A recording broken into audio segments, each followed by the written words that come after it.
Hey guys, আমি অমৃতসৰ আহি পালোহি আৰু আহিয়েই প্ৰেজ হৈ গল্ডেন টেম্পললৈ বুলি ওলালোঁ। ইয়াৰ ৰাস্তা ঘাটবিলাক দেখিছেনে, ইমানেই পৰিষ্কাৰ। গল্ডেন টেম্পলৰ ৰাতিৰ ভিডিঅ'হে কৰা হ'ল, সেইটো বাহিৰৰখিনিহে, ভিতৰৰ এনেই অলপ দেখাই দিছোঁ বাৰু, লুকাই চুৰকৈ কৰিছিলোঁ। একচুৱেলি ভিতৰত ফটো ভিডিঅ' কৰা একেবাৰেই মানা। তাৰপিছতে আমি আহিলোঁ জালিৱানৱালাবাগত। সকলোৱে জানে জালিৱানৱালাবাগৰ হত্যাকাণ্ড 1919 চনৰ 13 এপ্ৰিলত সংঘটিত হৈছিলে। ইমান দিনে কিতাপত পঢ়ি আছিলোঁ, আজি সঁচাকৈ আহিব পাৰি খুব ভাল লাগিছে।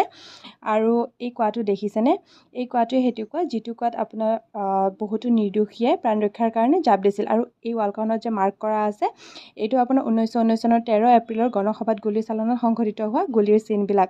এইবাৰ আহিলোঁ পাৰ্টিশ্যন মিউজিয়াম, ইয়াতেও ফটো ভিডিঅ' কৰিব দিয়া নাই জানেনে। এইবাৰ আমি আহিছোঁ অমৃতসৰৰ ফেমাছ ধাবা ব্ৰাদাৰ্ছ ধাবা। ইয়াত দুটাই ফেমাছ ধাবা আছে, এটা হ'ল কেশৰদাৰ ধাবা আৰু এটা ব্ৰাদাৰ্ছ ধাবা। একেবাৰে লাষ্টত আমি থকা হোটেলটো আপোনালোকক দেখাই দিছোঁ। কাপোৰবিলাক যেনেকৈ তেনেকৈ থৈছিলোঁ, ইগন'ৰ কৰিব দেই। নেক্সট ব্লগত অমৃতসৰৰ পাৰ্ট 2 আহি আছে। আজিলৈ বাই।